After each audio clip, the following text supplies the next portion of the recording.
Eh, what's up, Doc? Hello everyone, welcome back to Lupus Tips. I'm Susie Eaglesfried from Andrew's Gift and Lupus South Africa. This month we will be discussing trauma, its effects, and how to cope with it. Later this year we will cover other mental health problems because it's symptoms that we tend to ignore. So let's get into it. Trauma. What is trauma? Trauma is when we experience very stressful, frightening, or distressing events that are difficult to cope with or out of our control. It could be one incident, an ongoing event that happens over a long period of time. If you have lupus, you experience a lot of trauma. Therefore, you need to take good care of your mental health. What experiences might be traumatic? Trauma can include events where you feel frightened, under threat, humiliated, rejected, abandoned, invalidated. For example, your feelings or views have been dismissed or denied. Unsafe, unsupported, trapped, ashamed, and powerless. Ways trauma can happen include ongoing or once-off events, being directly harmed or neglected, witnessing harm to somebody else, living in a traumatic atmosphere, being affected by trauma in your family or community. The above being said, if we have lupus, we will always, if you have lupus, there are traumas and it is ongoing. Therefore, our mental health will be affected. Lupus can clearly be linked to past trauma. It has been said there's a direct link between trauma and the onset of lupus. For this video, we'll concentrate on the trauma lupus causes you. Types of trauma. The main types of trauma include acute, chronic, and complex trauma. Acute trauma comes in a single, unexpected, and stressful event. Chronic trauma comes from repeated traumatic events. Complex trauma involves multiple different kinds of traumatic events that combine to create a unique trauma symptom. So, lupus can cause chronic trauma and complex trauma. How can trauma affect me? How our bodies respond to danger. When we feel stressed, threatened, or scared, our body releases the hormones called cortisol and adrenaline. It's the body's way of responding to danger when you have no control over it. This can have a wide range of effects, which is sometimes called freeze, when you're feeling paralyzed with fear. Flop is what you just do what you ask for and you don't protest. Fight is when you're fighting and struggling because of the traumatic event. Flight is when you hide away or moving away from that. Fawn is trying to please someone who has harmed you. If you experience trauma, the body's reaction will continue long after the trauma. How trauma makes us feel. Some of us who go through trauma may have these feelings during or afterwards. Anger, numbness, or difficulty feeling any strong emotions. Like you've lost your identity, scared, panicked, grieved, worried, irritable, confused, restless, unsure of what you want or need. Hypervigilance, which is when you are very alert and aware of your surroundings because you feel something bad might happen. Hypervigilance is when you're very alert and aware of your surroundings because you feel something bad might happen. Shock or horror or shame. Self-blame. When we go through a trauma, we might feel like we're to blame. This causes strong feelings of shame and guilt, even if it wasn't your fault. Self-blame is very hard to cope with, but it's a way your mind tries to protect you. So it will take time and support to make you feel differently. You will feel confused if someone tells you that it's not your fault, but it is very good to hear that and sometimes will change your beliefs. Physical effects of trauma. Trauma can affect our body physically. And we might experience headaches, aches and pains, shaking, tiredness, sweating, changes of how we often eat or what we feel like eating, memory problems, dizziness, or changes in vision. This can lead to other long-term physical health problems that are linked to stress. Experiences you might have after the trauma: flashback, panic attacks, dissociation, sleep problems, self-neglect, self-harm, suicidal feelings, and alcohol or substance misuse. When does trauma become PTSD? Some mental health problems may develop directly because of trauma. These include post-traumatic stress disorder, PTSD, and complex PTSD. You may experience PTSD if your trauma symptoms don't go away, or you find they are directly affecting your day-to-day living. This might mean you need extra support. Later this year, we will cover PTSD in detail. How else can trauma affect me? The effects of trauma can last a long time, or they can come and go. You might find that you have difficulty with day-to-day aspects of your life, including looking after yourself, holding down a job, trusting others, maintaining friendships and relationships, remembering things, making decisions, your sex life, coping with change, simply enjoying your leisure time. Yeah, that feeling of you can't do something because it seems like a mountain and you don't know what to do and when to do it. That is exactly how the body feels during trauma. Coping with trauma. Trauma causes strong feelings and difficult experiences. It can take time and support to be able to cope.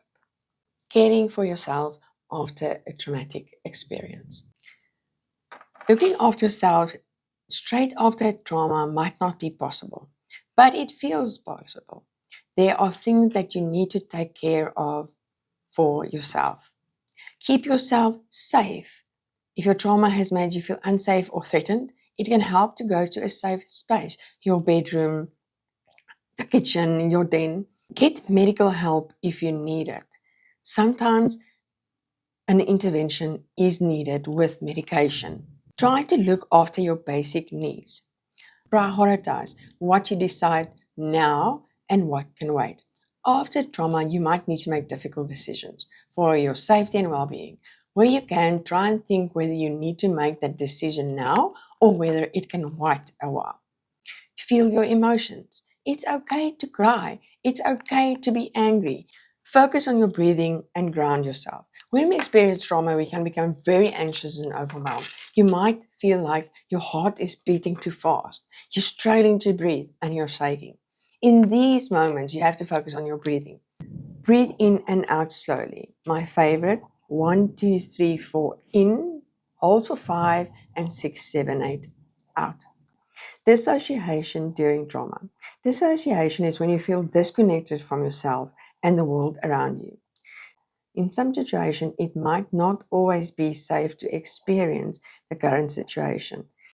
Coping with the difficult feelings after a trauma. The effects of trauma can last a long time. They might go away and come back, or they can show up for the first time long after the trauma has happened. These are some tips for coping with difficult feelings in the moment. Flashbacks. Tell yourself that you're safe and trauma isn't happening now. Touch or hold an object that reminds you of the present.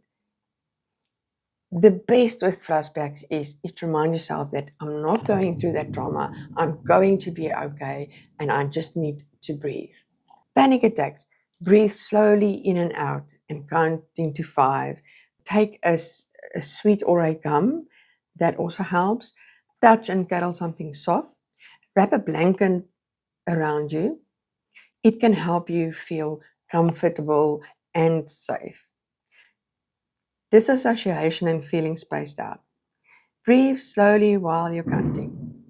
Hold an ice cube or splash cold water on your face. Try something with an interesting texture or something with a strong smell. Having nightmares, it happens. Remind yourself that you're safe. Do something calming before you go back to sleep. Read something, breathe. Have an object next to your bed that helps you ground you or makes you feel calm. Feeling sad, depressed, and lonely. I think most of us have those times.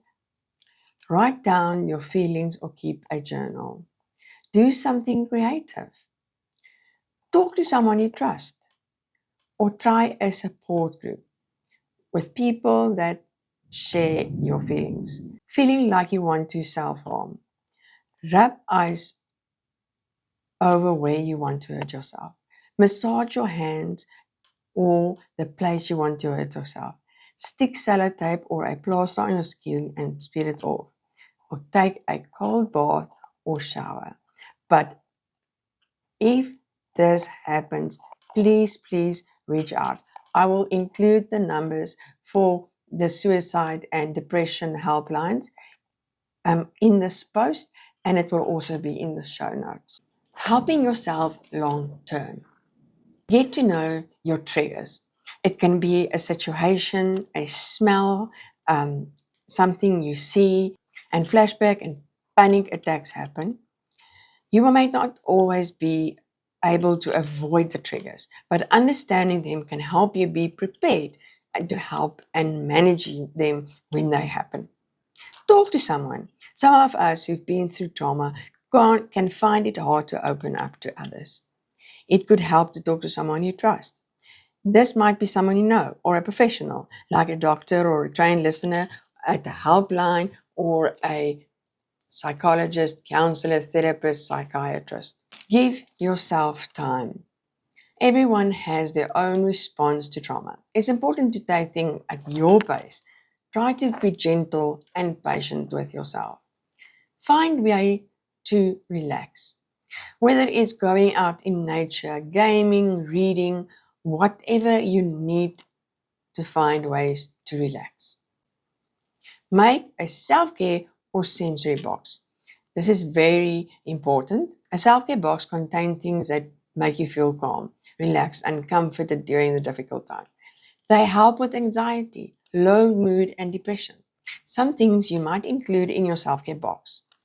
Favorite books, films, CDs, stress ball, notes, encouragement, pictures, photos, a notebook and pen, puzzles, caroling books, soft blanket, slippers, a nice smelling candle. What I like to do is have a lot of memories in a little box, and then when I need it, I go back and look at these memories and these things that made me feel happy. And then I also have a list of music on my phone that makes me feel good and happy and positive. Try a support group. Peer support brings together people who have similar experiences. Contact us. We have a number of support groups. Other warriors are the only ones that truly understand us. Find specialist support. That is the mental health helpline, depression and anxiety helpline, Brave Together helpline. I'll put the numbers in the post. Build a routine. I have seen that a daily routine helps a lot. You may not think that, but it does. If you stick to the routine that your family is currently doing while you are recovering or very ill, it grounds you and makes you feel safe. Managing sleep problems. It's really very important to get sleep, and I know it's not always possible. If you experience trauma, you have problems sleeping, it might be hard to fall asleep or to stay asleep. Or you may feel anxious and afraid of having nightmares. It might help to try these. Keep a light on, comfort yourself, play soothing sounds, plan a relaxing bedtime routine like a hot bath and listening to music, reading a book. Expressing yourself creatively can help you process trauma experience. You could try dancing, exercise, acting in theatre, writing short stories and poetry, singing, playing music, painting, drawing, making sculptures, knitting, embroidery or cross stitch. In conclusion, lupus creates a lot of trauma and PTSD. Like any other symptom of lupus, we cannot ignore it. Not looking after your mental health can cause serious problems. There are a lot of ways to cope that we did in this video. Please try them. But most important is reach out for support, whether it's someone you trust or a professional. If you enjoyed this video, please hit the like button below, follow us on Facebook, Instagram, and TikTok, and subscribe to our YouTube channel. Susie Eagles Friday, Andrea's Gift Teens and Tweens, and Lupus South Africa. Thank you for watching, and remember, giving up is not an option. Bye. That's all, folks.